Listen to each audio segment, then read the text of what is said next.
During the 16th and 17th centuries, in the era when the traditional version of history was created, primarily by authors such as Joseph Scaliger and Dionysius Petavius, historians invented numerous empires that supposedly existed at different times and among various peoples. However, extensive research indicates that throughout the entirety of human history, there was only one world empire, the Russia Horde Empire. This is how it is referred to by the authors of the New Chronology, Anatoly Fomenko and Gleb Nosovsky. Nevertheless, supporters of the traditional historical school object to this notion. If such an empire had truly existed, its fall would have been a global event of its time, which could not have been overlooked in the chronicles. However, neither Russian nor European documents allegedly mention such an event. In reality, this is not the case. The collapse of the Russia Horde Empire is described in great detail in history. It is just known by a different name, the European Reformation.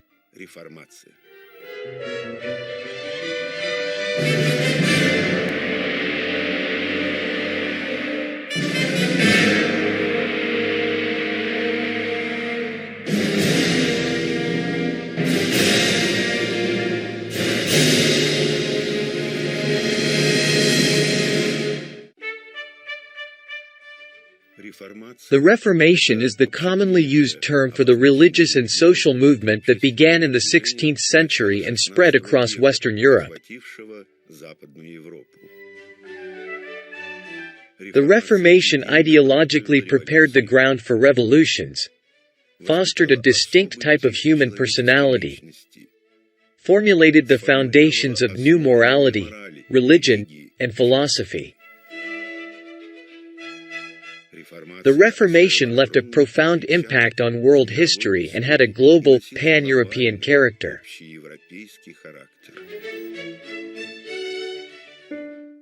It is considered that the process of the Reformation has been well studied. Historians have at their disposal numerous documents from that time, such as the Edict of Nantes of 1598, the Index of Prohibited Books by Pope Paul III, the works of the founders of Protestantism Martin Luther, John Calvin, literary works by Erasmus of Rotterdam, and others. However, despite this, many of our contemporaries know very little about it. Starting from the 16th century, the term Reformation began to be primarily used in relation to the religious changes of that time, the conflict between Catholics and Protestants. However, as early as the 15th century, this word was applied to any social and state transformations.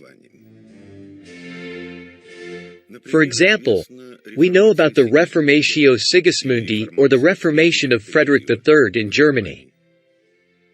So, let us try to figure out what the Reformation really was about.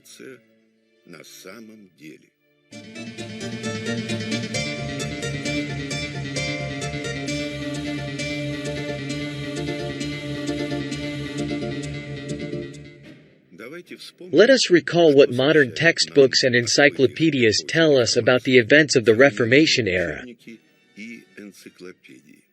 The first uprisings flared up in territories that now belong to Germany, Switzerland, and the Netherlands. In the 16th century, these countries consisted of small principalities and free cities. It was precisely there that the Reformation had the greatest success. As a result, in 1581, the Netherlands declared their independence from the Holy Roman Empire. In Germany, the victory of the Reformation led to the strengthening of local princely power and, consequently, to even greater political and economic fragmentation.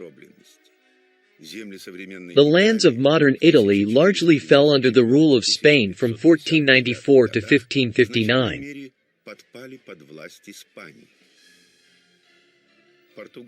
Portugal achieved independence from Spain in 1640 when Spain was at war with almost everyone.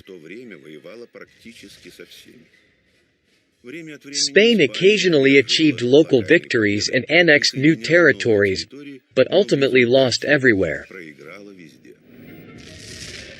In the 16th and 17th centuries, there was a change of many royal dynasties in Europe. For example, in England, the Tudor dynasty was succeeded by the Stuarts. In France, the Valois dynasty was overthrown by the Bourbons.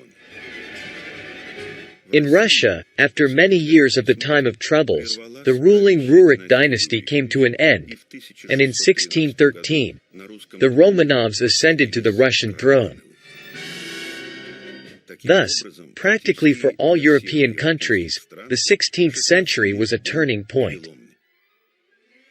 3 decades of bloody wars engulfed Europe, with the participation of practically all European countries. This general European military conflict entered history as the 30 Years' War. This confrontation ended with the signing of the Peace of Westphalia in October 1648, which fundamentally changed the Holy Roman Empire.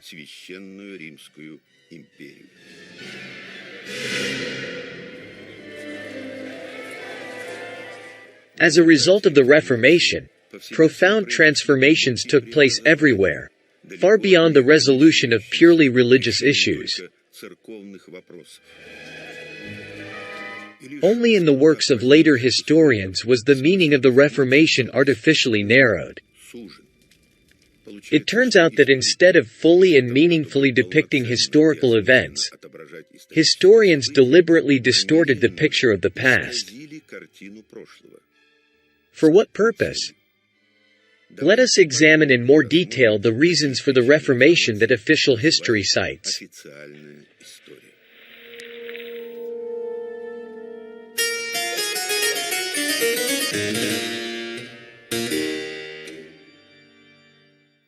Historians write that at the beginning of the 16th century, European nations showed a desire for national liberation from Rome and its colossal authority over the Church. They spoke at that time about freeing themselves from the yoke of the excessive power of the Antichrist. However, it is highly doubtful that the Italian Rome and its Church had any real power in Europe at that time, let alone excessive power. Historians themselves claim that the peak of papal authority was reached in the 13th century under Innocent III, but certainly not in the 16th century.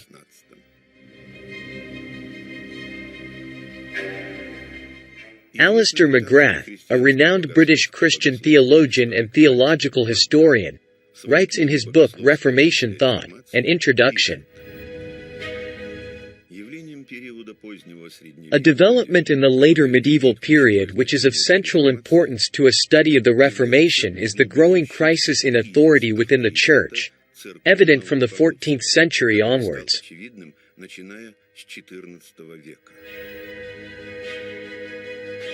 And indeed, by the beginning of the 16th century, the power and authority of the Pope in many European countries had plummeted to almost zero. Here are a few facts. In Spain, as early as the 15th century, control over the Inquisition court system was transferred from the Pope to the Spanish king. In 1515, the French King Francis I emerged victorious over the combined papal and Swiss forces at the Battle of Marignano.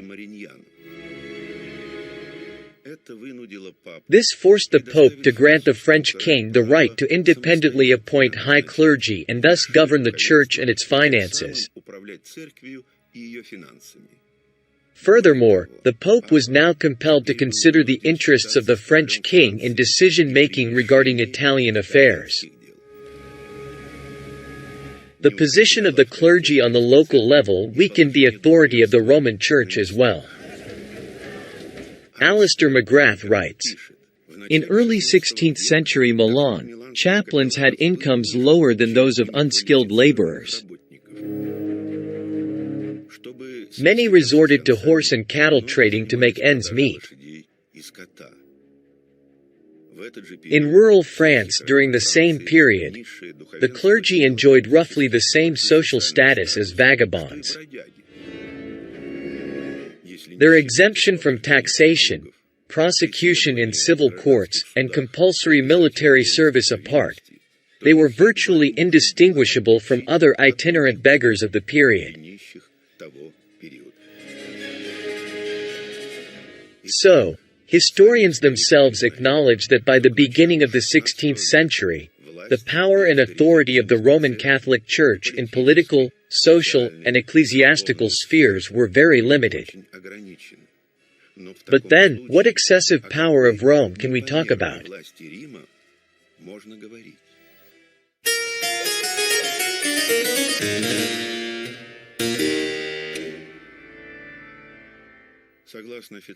According to the official version of history, the Reformation movement began with the speech of the German monk and theologian Martin Luther. According to a legend that has no reliable historical confirmation, on the eve of All Saints' Day, October 31, 1517, Luther nailed sheets with the text of his famous 95 Theses to the door of All Saints' Church in Wittenberg.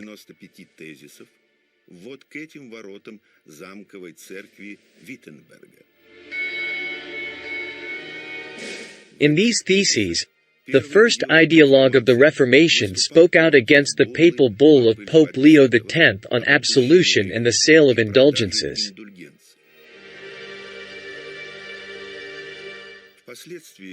Later, the father of Protestantism translated the Bible from Latin into German and generally became the founder of the German literary language. Luther's followers, Ulrich Zwingli and John Calvin, continued the reforms more radically.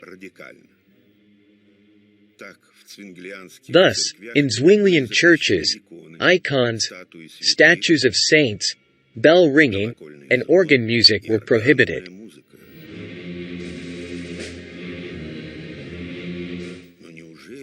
But were rivers of blood really shed during the Reformation because of the violation of Catholic norms? The introduction of a common German literary language, and disputes over whether to allow bell ringing during services?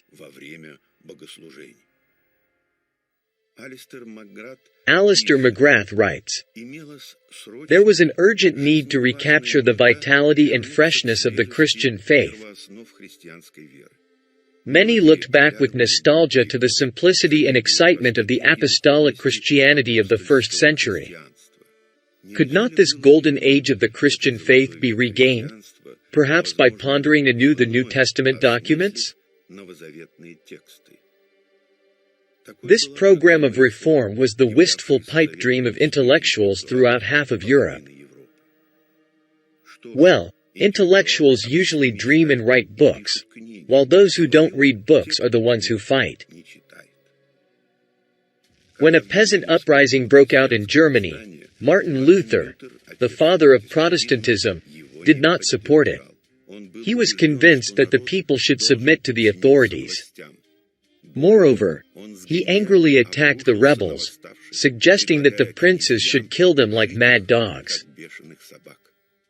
We have been taught to think that the Reformation was supposedly a purely religious movement aimed against the papacy, against indulgences, against abuses in the Catholic Church, against certain Catholic rituals, in other words, purely religious activity. In reality, this is not the case at all. The Reformers pursued purely political goals. They fought for power, and used religious slogans as a means of attracting people, as a means of creating turmoil. They played on the religious feelings of the people. This is actually what it is all about.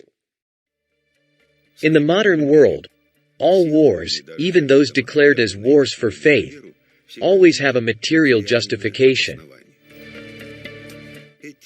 These holy wars are actually fought for the formation of autonomy or an independent national state.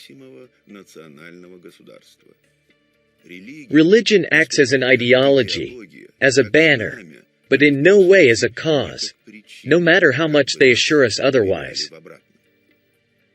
All wars at all times are fought for resources. It is difficult to imagine that in the 16th century the nature of people was fundamentally different. This is well illustrated by the example of the French King Henry of Navarre. He was alternately a Huguenot, then a Catholic, then fled back to the Huguenots. When the path to the French throne opened before him, he, uttering the famous words, "Paris is worth a mass," became a Catholic again. However, historians, in telling their version of the events of the Reformation era, essentially assert that people killed each other for decades over the replacement of the Mass with preaching and making the sign of cross with 3 fingers instead of 2.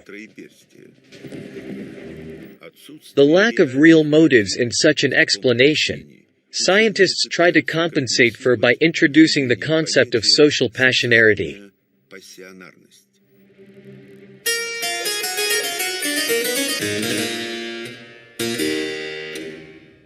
The renowned historian Lev Gumilev believed that, for example, the Hussite wars were fought for no reason at all.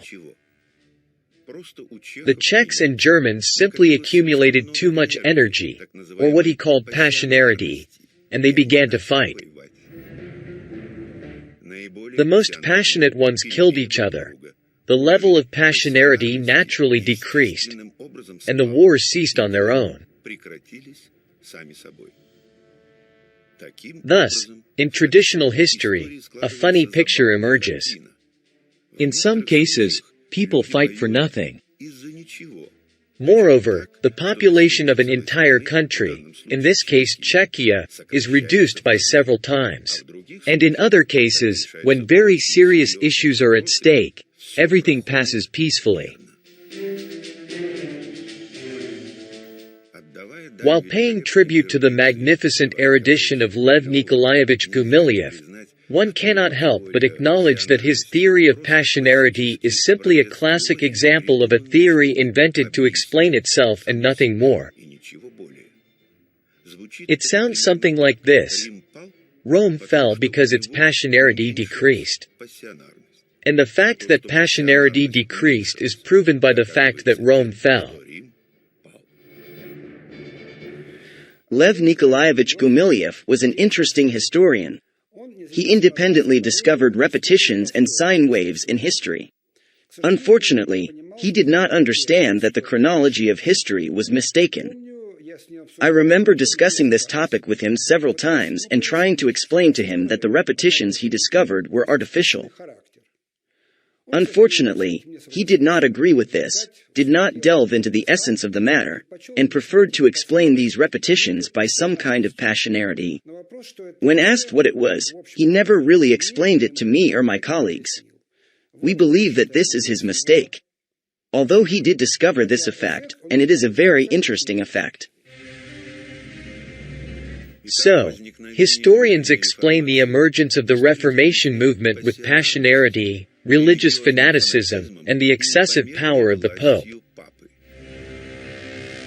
They cannot provide any other justification for wars, rebellions, or dynastic changes.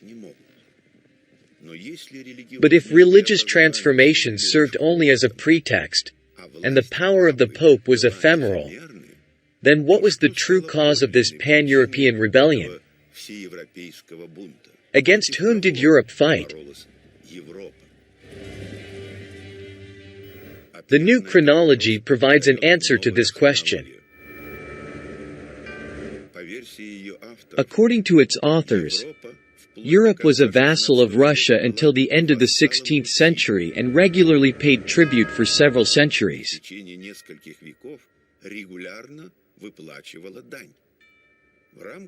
Within this version, the bloody events of the Reformation acquire a perfectly understandable meaning. Europe was trying to break free from the rule of the Russian Emperor and create its own independent states. In other words, if we substitute the words Catholic Rome with Russia and the Pope with the Russian Tsar, everything falls into place.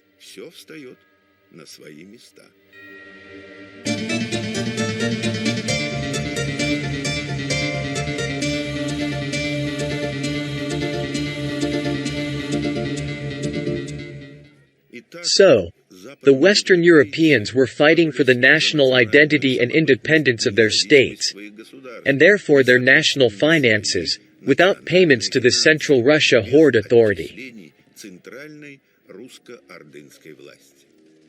That is, the reformers pursued quite secular, political, and economic goals, but covered them with the necessity of religious transformations. During the Reformation era, flyers were actively spreading in some Western European countries. The Roman papacy was depicted in a rather repulsive way on them. There was no religious meaning in these flyers, nor a drop of piety. The defeated enemy, who previously inspired awe and fear, was to be ridiculed fiercely and evilly. Daring Western Europe began to call the power of Russia Horde more and more loudly the Empire of Antichrist, the Kingdom of Pagans, and Babylon. This picture shows the Pope being overthrown to the ground. He holds a document with 8 seals in his hands.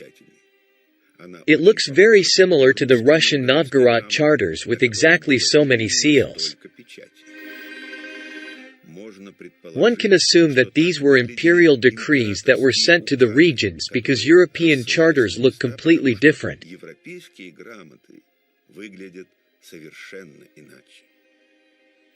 Are the rebel reformers trampling on a charter of Novgorod the Great? Most likely, this picture depicts a rebellion not against the dogmas of Catholicism, but against the secular authority of Imperial Russia. And the Pope being overthrown to the ground is a symbol of the Russian Emperor. After all, it was in the 16th century that Moscow became the capital of Russia, which was called the Third Rome. Today it is believed that Moscow took the proud name of the Third Rome as if shyly, without claiming anything special. And Western Europe supposedly tried hard and insincerely to persuade Russia that it really was the Third Rome and had the right to world domination. And please don't refuse. That's what is written in the book, Controversial Issues of Domestic History of the 11th-18th centuries. It cannot be proven that in the Moscow state of the late 15th, early 16th centuries there existed a sense of identity as the heir to the Byzantine Empire in a political sense. However, in the West, attempts were made to instill this idea in the Russian ruler. Thus, documents convey to us a medieval view from Western Europe of Russia as the center of world dominance. For some reason, modern commentators do not like this. Trying to find an explanation for this, they say that the West was trying to flatter Russia. But perhaps such statements were simply an expression of loyal feelings? Old documents that have come down to us from the 14th-16th centuries show that both in Russia and in Western Europe, the idea that Moscow was the Third Rome was taken seriously and consciously, rather than as some purely ideological or philosophical concept.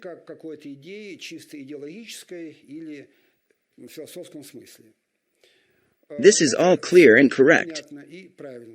According to our reconstruction, Moscow in the 16th century was indeed the metropolis of the Russia Horde and was the Third Rome in the truest sense. This is a genuine fact of medieval history. And the excessive power that the Western Europeans rebelled against at that time was in reality not the power of Italian Rome, but of the Russia horde. And the cursed word Rome in those days pointed not at Italy, but at Moscow, the capital of the Russia horde. It becomes understandable why ruling dynasties almost everywhere in Europe changed at that time. Here's how it happened, for example, in Germany. Both the cities and the so-called imperial knighthood were dissatisfied with the princely power. And in the intellectual circles of Germany there were people who dreamed of a complete internal restructuring of the state. The princes were against the emperor. In 1529, at a diet which was held in Speyer, on behalf of Emperor Charles V, it was proposed to restore order. By that time, the emperor had not appeared in his German possessions for about 8 years. The opinions of the participants in the diet were divided. 5 princes and representatives of 14 imperial free cities protested. It was from there that the Reform movement became known as Protestants. Historians tell us that the emperor of the Holy Roman Empire, Charles V of Habsburg, ruled over a gigantic empire known as the Empire on which the sun never sets, due to its vast size. It included Spanish America, Naples, Sicily, the Spanish Kingdom, Austrian and German territories. Initially, Charles V successfully fought against Protestant princes in Germany, but in 1555, he is believed to be forced to sign a compromise with them.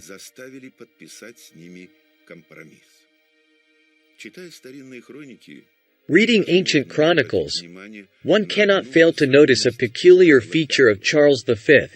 He was always somewhere far away from Western European countries. From the chronicles, it is not even very clear where his capital was located.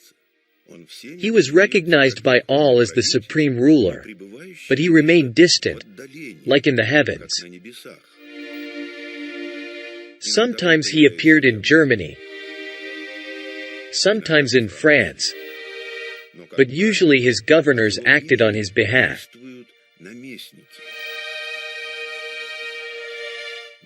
His departure from the historical scene was also unusual. In 1556, he renounced all his titles and retired to a monastery.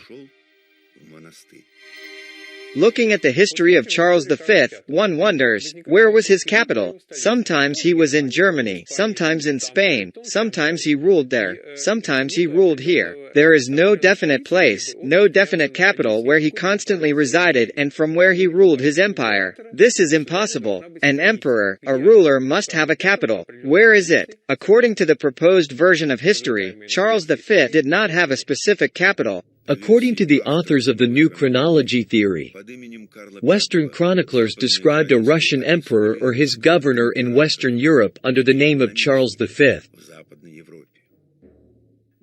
We have discovered strange, mysterious parallels in medieval and ancient history. It turned out that many ancient dynasties are a reflection of the Russian horde dynasty of the 13th-17th centuries. In particular, the famous Habsburg dynasty is a reflection of the dynasty of Russian Tsars Khans. In the Habsburg dynasty, there is a famous Emperor Charles V, who turns out to be a reflection of the famous Tsar Khan Ivan IV the Terrible, Ivan Vasilievich. In the documents, by the way, there is an indication of where Charles V ruled, that is, Ivan Vasilievich the Terrible.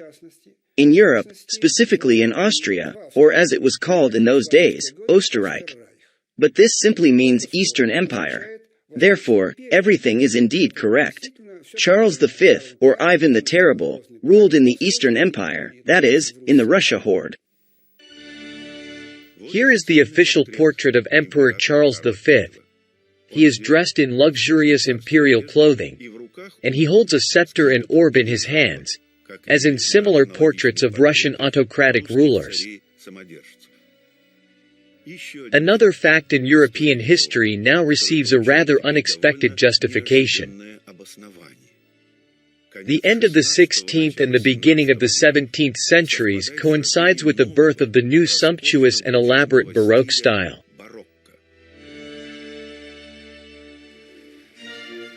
Within the framework of traditional history, its emergence is not connected in any way with political changes in Europe. It is said that such a fashion simply arose. However, the Baroque style presupposes the presence of huge resources by the clients. It is interesting to know where such abundance came from immediately after the end of the wars that lasted decades. Everything can be easily explained if we assume that as a result of the Reformation, Europe was freed from the power of the empire and stopped paying imperial taxes. And yet, the empire not only collected taxes but also received income from international trade and the free movements of bank capital. European rulers had a certain excess of money, and they, celebrating victory, hastened to spend it on luxury. However, the euphoria of Baroque lasted a short time and apparently ended immediately after the imperial money was appropriated and spent. So, we have put forward the version that the Reformation is a large-scale and bloody movement that engulfed the whole of Europe for the right not to pay tribute to the great empire with its center in Russia. But in this case, in traditional history, there should remain evidence of the confrontation between Europe and the forces of the empire. That is, Russian troops. And indeed, historical documents report that it was precisely at this time, in the middle of the 16th century, that Russia waged the so-called Livonian War for 25 years from 1558 to 1583.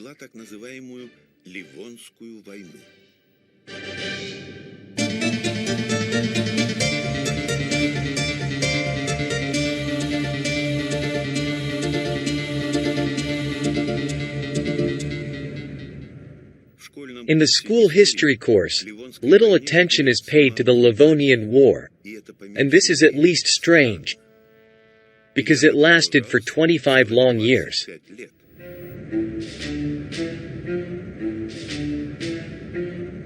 In these brief historical journeys, historians claim that Russia was waging a war for the Baltic lands.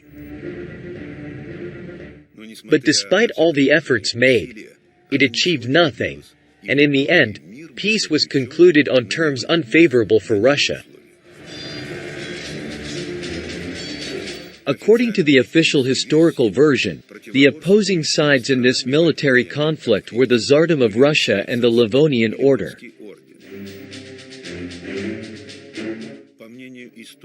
According to historians, the order controlled a relatively small territory that included the lands of modern-day Baltic states, part of Poland, and Sweden. As a result, historians have painted a completely ridiculous picture of a large Russian Tsardom for a long time and with no success fighting a small but proud Livonia. And doing it so unsuccessfully, to the point that they not only gained nothing from the war, but also lost some of their own territory.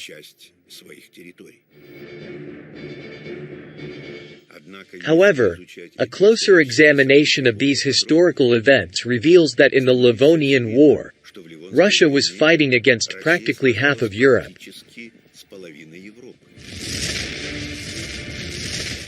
Its opponent was not only the Livonian Order, but also Sweden, the Grand Duchy of Lithuania, and the Kingdom of Poland. England and the Netherlands also had indirect participation in the war.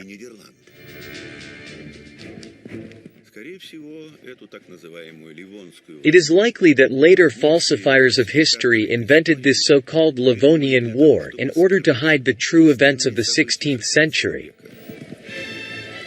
The Reformation uprising and the attempts of the Russia horde to restore order in the empire.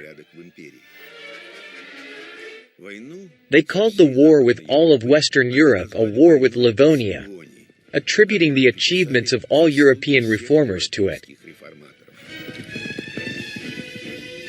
It should be noted that at that time, Russians referred to all of Western Europe as either Latvinia, Lithuania, or Livonia.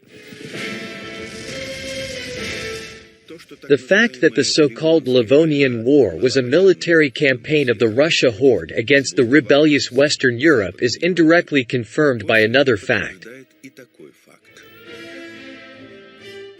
It was precisely at that time that a terrible wave of madness fell upon European nobility. As Western European historians themselves write, in the 16th century, 178 Reichsgrafs, 88 Reichsabbots, 21 dukes, a Landgraf and a Markgraf, 50 archbishops and bishops, 7 kurfürsts, and even Emperor Rudolf II went insane in Germany alone. The manifestations of madness are also interesting. For example, Albrecht Friedrich, Duke of Prussia, tore apart portraits of Luther and went to bed in full combat gear, expecting the hordes of Muscovites and Turks to attack Prussia at any moment. In the light of the new chronology, such behavior of the German Duke is completely understandable. The Muscovite hordes, that is, the Russian troops, really stood on the threshold of his possessions.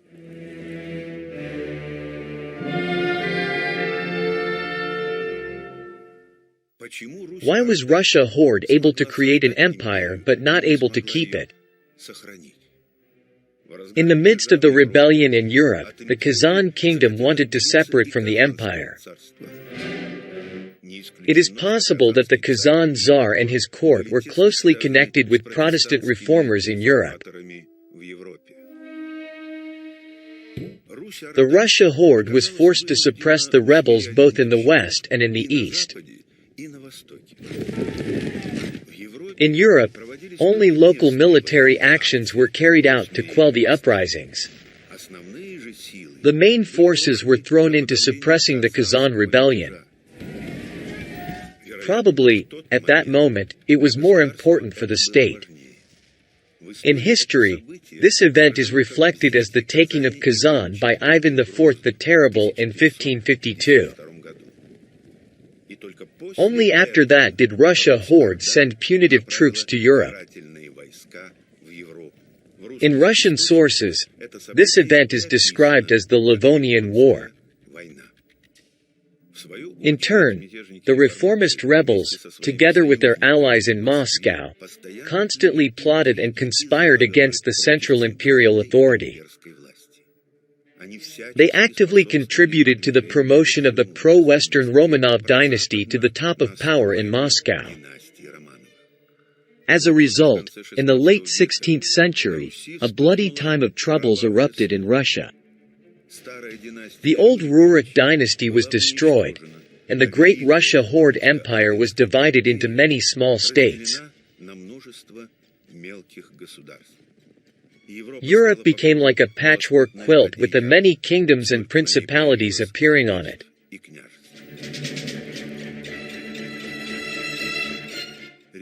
The religious and political unity of medieval Europe was destroyed.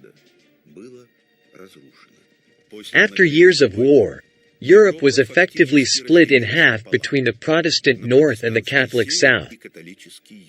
Rebels did not receive support from the southern Roman peoples.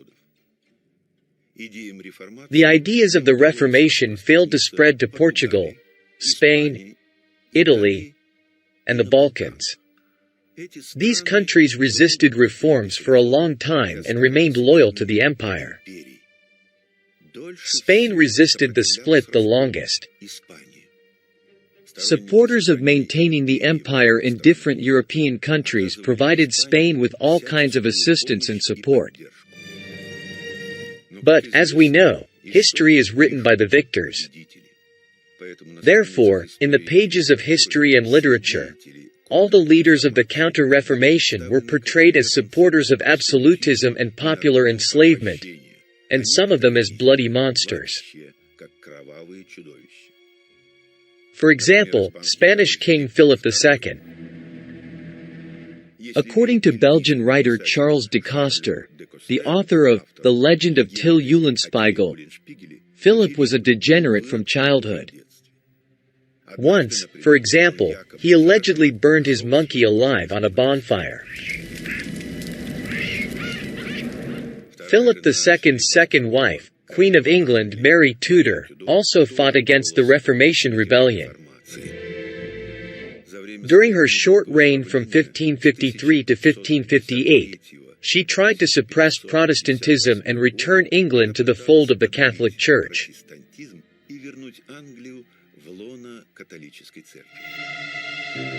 Reformers, who for almost 100 years had shed rivers of blood throughout Western Europe, accused Mary Tudor of having executed as many as 200 Protestants during her reign. For this, Protestant historians dubbed her Bloody Mary. The description of the ruler of the Netherlands, the military commander the Duke of Alba, is no better in the eyes of Protestant authors.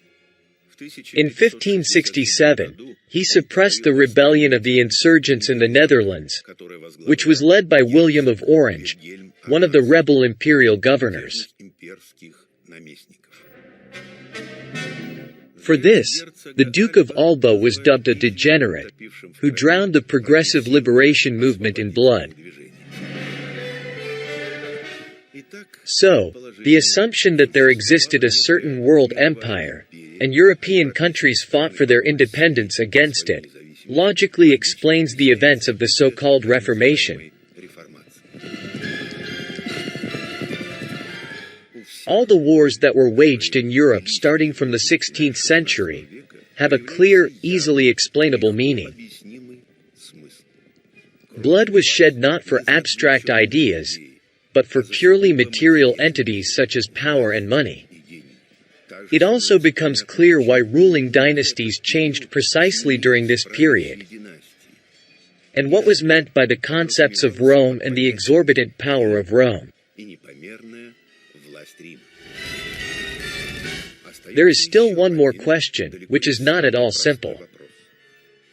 If Europe was fighting against the empire, then against whom and what were Martin Luther's famous 95 Theses directed? They clearly speak about the Catholic Church. Vatican views on the Church, faith, and repentance are criticized. And what about the huge amount of other documents of the Reformation era?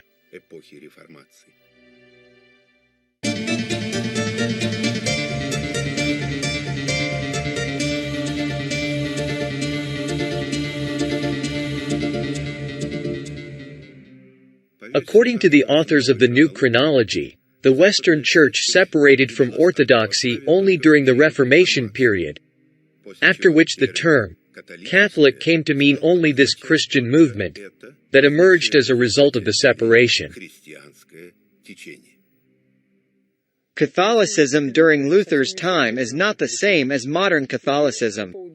And regarding the word Catholicism itself, I want to say that it is by no means something hostile or opposed to orthodoxy.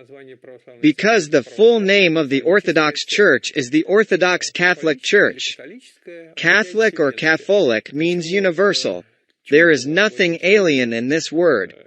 As for Catholicism during Luther's time, it was an imperial religion. Certainly, it differed in some ways from what we had in Moscow. Because at that time, although the religion of the empire was generally unified, in the absence of modern means of communication, such as we have now, complete unity was impossible. And there were local customs, rituals, and much that was their own. although formally it was all part of a single Imperial Orthodox Catholic Church. Catholic and Catholic are actually the same word. The thing is that in the past, this word was written with the letter theta, but today we have lost this letter, and theta was pronounced in two ways, as fe and as te. Therefore, it would be more correct to translate the word Western European Catholic as Catholic, and also to read it that way. There may be a question as to why Luther and other reformers protested if the Church was unified and orthodox before the Reformation. Was the Orthodox Church really selling indulgences? It is known that in Russia, in Orthodox Russia, this did not exist and could not have existed. However, before the final division of the churches, the Roman Church could have been quite independent on many issues and not dependent on the center in Russia.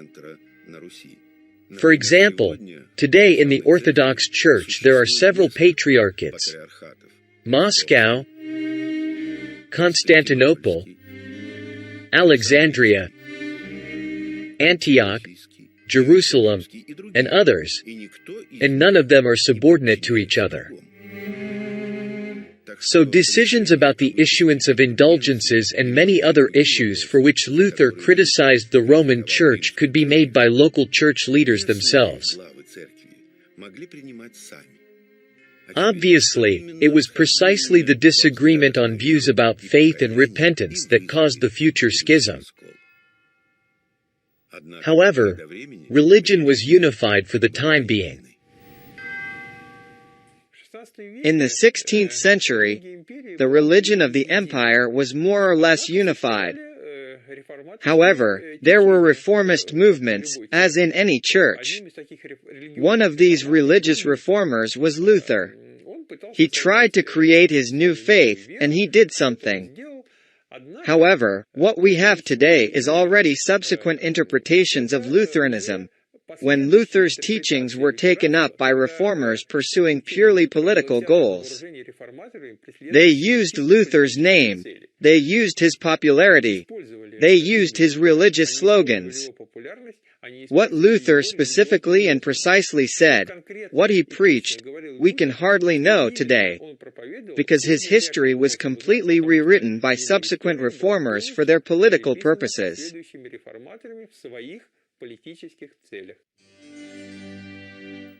Martin Luther, as a religious reformer, could have remained a monarchist and a supporter of the empire. It was only after the political and anti-imperial victory of the Reformation that the history of the former Lutheranism, Calvinism, and other movements was tendentiously rewritten. Historians themselves admit that Calvin's ideas were significantly changed by his successors. Thus, we are once again faced with the fact of falsification of historical events and chronicles.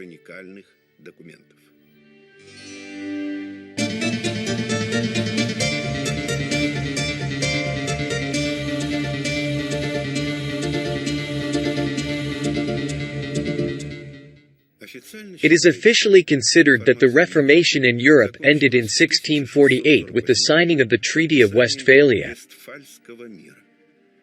At that time, according to the authors of the New Chronology, a long and systematic rewriting of world history began, the main goal of which was to prevent the restoration of the great Russian Horde Empire. At the same time, a wave of mass book burnings swept across Europe. These burnings were of such a grand scale that they became canonical. Usually, we are told that it was the obscurantists and churchmen who destroyed progressive reformist literature. However, let us ask a simple question. Where did such a huge number of reformist books come from in such a short period of time, in an era when book creation was an expensive and very complex process, and in the midst of continuous wars, that they had to be burned on all the squares of Europe?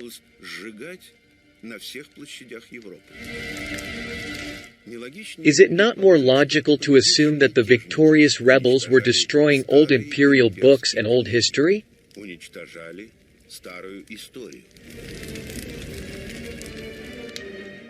Despite the efforts of the reformers, starting from the 17th century, many of the territories cut off from the old empire merged again around the former center. The Russian Empire of the Romanovs emerged.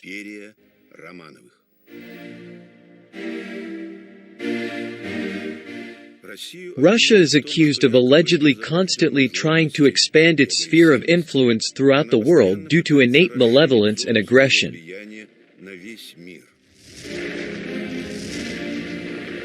But perhaps the truth is different. This memory of peoples pushes them to unite again and again around the old empire after each time it is destroyed.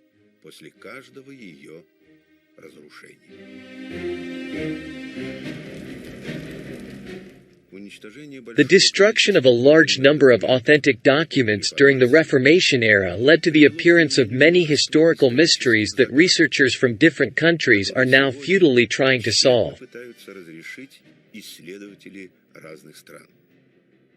In the history of Western Europe, one of such secrets is the defeat of the Cathars. In the Middle Ages, powerful Cathar fortresses controlled trade routes and military roads throughout the south of France.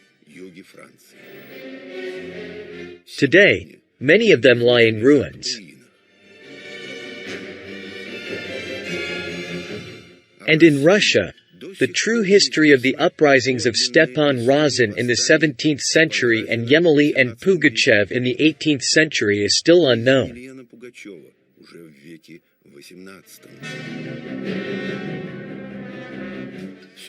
All that we know about these events is the invention of historians and writers of the 19th century.